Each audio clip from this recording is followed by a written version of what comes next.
पहली बात तो ये है कि उस वक्त जिस हमें आज़ादी मिली थी ये बड़े सगीर था, सब कॉन्टिनेंट था, भारत भी नहीं था, पाकिस्तान भी नहीं था, उसकी डिवीजन की गई। उसने जो नेहरू ने इश्किया ख़त उसको लिखे थे वो भी उसने पब्लिश कर दिए थे। तो नेहरू माउंटबेटन ने इस्तेमाल किया लेडी माउंटबेटन को।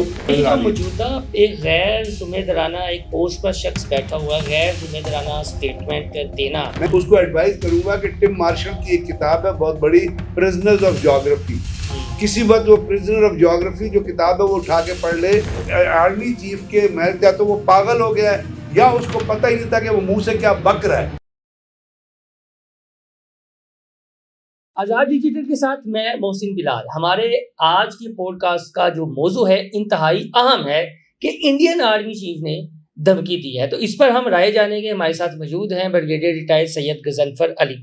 सर बहुत शुक्रिया वक्त देने का। सर मैं एक छोटी सी हमारे यहाँ पर कहावत है पंजाबी दी कि जेरा मुक्का लड़ाई तो बाद याद आए वो बंदे नू अपने मुंह ते मारना चाहिए। तो ये नहीं है कि वो मुक्के तो इंडियन आर्मी चीफ और जी बिल्कुल आपने ठीक कहा, वो मुक्का मारना तो चाहिए, लेकिन आपको याद है मुक्का मारने के लिए भी थोड़ी सी गैरत चाहिए। अच्छा को शर्म चाहिए, ठीक, यहाँ आपको एहसास हो कि आपने गलती की है। लेकिन अगर आप बिल्कुल ही बेगैरत हैं, बिल्कुल ही बेशर्म हैं, तो फिर तो आप उस मुक्के को पी जाएंगे। अब बात यह है जो आप बात कर रहे हैं वो बहुत इम्पोर्टेंट है। पाकिस्तान और भारत दो सॉवरेन स्टेट्स हैं। 1947 में हमें ईस्ट इंडिया कंपनी से थी, यहाँ पे लॉर्ड माउंटबेटन था, तो उस वक्त हमें आज़ादी मिली थी। अब जिस वक्त हमें आज़ादी मिली तो मैं हमेशा अपने सुनने वालों को बताना चाहता हूँ कि भारत की तरफ से बार बार इस किस्म की जो बातें आती हैं, पहली बात तो ये है कि उस वक्त जिस वक्त हमें आज़ादी मिली थी ये बड़े सगीर था, सब कॉन्टिनेंट था, भारत भी नहीं था, पाकिस्तान भी नहीं था, उसकी डिवीजन की गई थी, जिसमें आपने लॉर्ड माउंटबेटन गवर्नर जनरल था और ये जो लाइन ऑफ कंट्रोल और फिर जो इंटरनेशनल बॉर्डर जो बना वो उस वक्त का कायम करता है।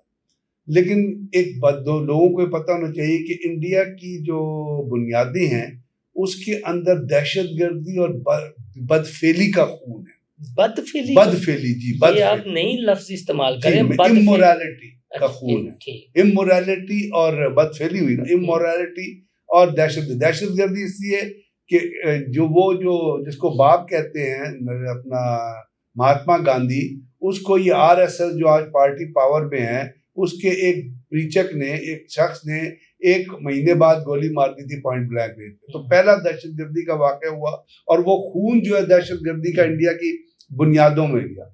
दूसरा जो इमोरलिटी और बदफेली जो मैं आपसे देखूँ वो ये है कि नेहरू के नाजायज ताल्लुकात थे एडवेना माउंटबेटन से, और एडवेना माउंटबेटन थी लॉर्ड माउंटबेटन की बीवी।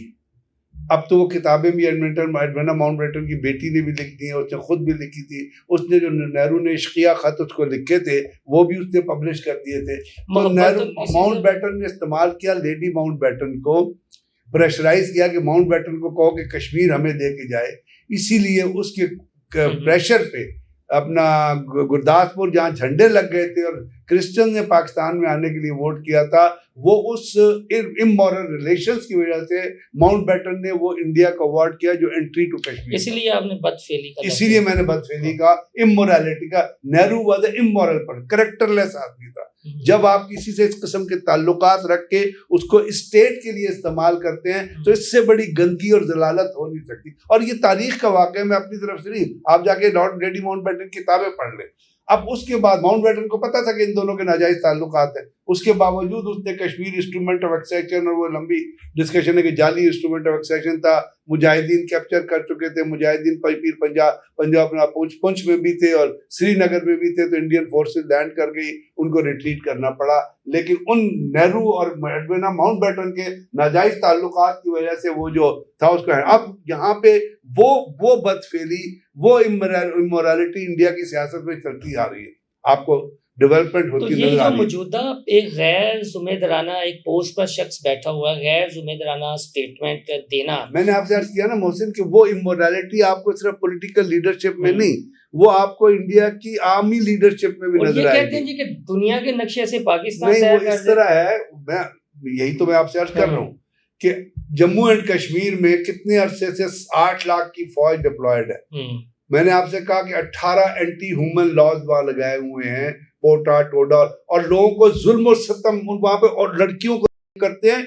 100 लड़कियों के एक दिन में था कुनान पोशपुरा में 4 राजपूताना राइफल ने, जिसको इंडिया की हाई कोर्ट ने छोड़ दिया था उन मेजर्स को और नफ्सों। तो ये इनका, अब यही करेक्टर उनको, आपका जो मैं आपसे बिल्डअप कर रहा हूँ हिस्टोरिकल पर्सपेक्टिव, वही करेक्टर आपको उनके इंडिया की इस आर्मी चीफ में नजर आ रहा है, जो जिसे मुझे लगता है उसने ज्योग्राफिया नहीं पढ़ा। मैं आपके ये थोड़ा सा बताएं जी, ना, मैं आपके चैनल के थ्रू उसको एडवाइस करूंगा कि टिम मार्शल की एक किताब है बहुत बड़ी, prisoners of geography.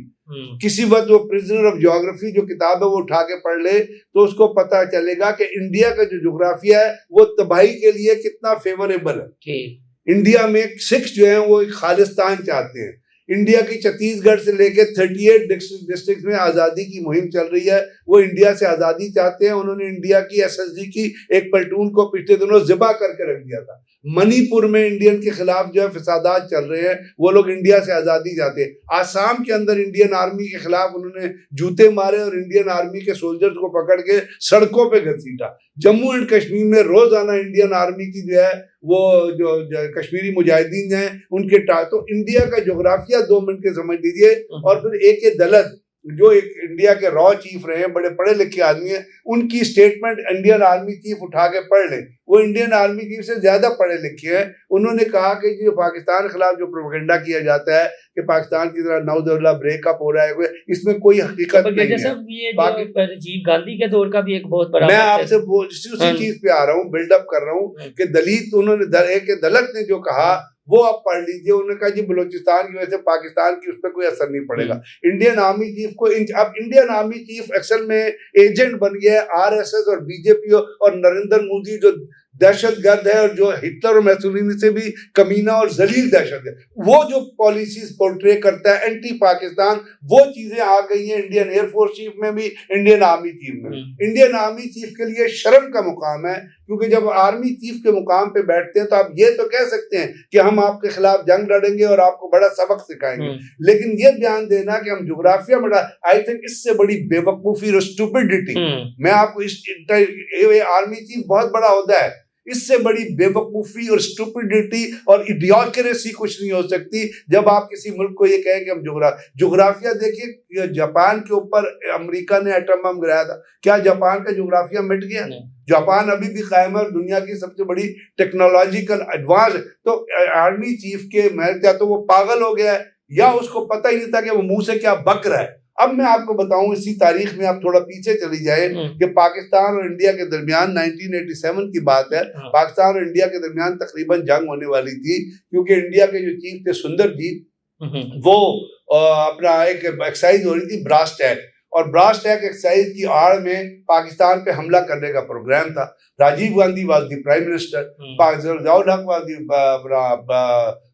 President of Pakistan. तो जब ये हम उस वक्त मैं आर्मी था तो हम हमारा कंसंट्रेशन एरिया होता है जहां से फिर आगे मूव करके आप बेटर पोजीशन में जाते हैं। हम अपना फर्स्ट लाइन एमुनिशन लेके सब कुछ लेके पूरी वॉर तैयारी के साथ हम बैठे हुए थे अपने कंसंट्रेशन एरिया में, और किसी वक्त भी जंग शुरू हो जाएगी। तो जनरल ज़ियाउल हक ने इस वक्त क्या किया कि वो एक चेन्नई में एक क्रिकेट मैच हो रहा था, उन्होंने कहा जी मैं क्रिकेट मैच देखने जाऊंगा, उसको क्रिकेट डिप्लोमेसी कहा जाता है। वो क्रिकेट मैच देखने चले गए, और अब जो मैं आपसे बात कर रहा हूँ वो जो राजीव गांधी का जो सेक्रेटरी था उसका नाम था मणिशंकर अय्यर, और उसके साथ एक और उनका सेक्रेटरी था जो उनकी अपना अपॉइंटमेंट अरेंज करता था, उसका नाम था बेहरा मानन। तो बेहरा मानन और ये जो है म्यानी शंकर अय्यर जो है ये मौजूद थे एयरपोर्ट के ऊपर। राजीव गांधी जनरल को रिसीव करने नहीं जा रहा था, लेकिन फिर उसने कहा कि आप लेके जाएं, तो जहाँ वहाँ रिसीव करने गया। अब उसके बाद उन्होंने इन लोगों ने किताब लिखी है पाकिस्तान पेपर्स के नाम से 1994 में, उसमें ये वाकया कोट किया है जो मैं आपसे बना रहा हूँ, लोग चाहे तो उसको पढ़ सकते हैं। तो जब ज़ियाउल हक वहाँ पहुंचे और उन्होंने एयरपोर्ट पे लैंड किया तो वो कहते हैं कि जो वो राजीव गांधी को सबसे हाथ मिलाने के बाद राजीव गांधी को साइड पे ले गए और उन्होंने उनको कहा कि पाकिस्तान और इंडिया दो न्यूक्लियर स्टेट्स हैं, और आप 1987 की बात करूं, और आप इस दफा अगर पाकिस्तान पे आपने हमला किया तो it will not be a conventional war, it will be a nuclear war. तो ये याद रखना कि दुनिया में मुसलमान रियासतें तो बहुत हैं, हम भी तबाह होंगे, आप भी। दुनिया में मुसलमान रियासतें तो बहुत है, तो मुसलमान तो रह जाएंगे, लेकिन दुनिया में हिंदू रियासत एक ही है। तो हम आपका वो बेड़ा गर्क करेंगे कि आपका वजूद जो है वो बाकी नहीं रहेगा। ये था वो जोग्राफिया बदलने की बात जो जियाउल हक ने राजीव गांधी से की।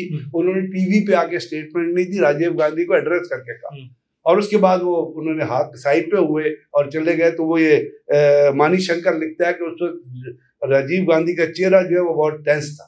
फिर वो वापस गया, और उसके बाद जब जाके उन्होंने बात की तो उसके थोड़ी देर बाद जो है उसके कुछ अरसे बाद कोई 1 लाख फौजी, उनके 1 लाख फौजी हमारे डी इंडक्शन हुई, और वो वॉर का थिएटर जो है खत्म हो गया।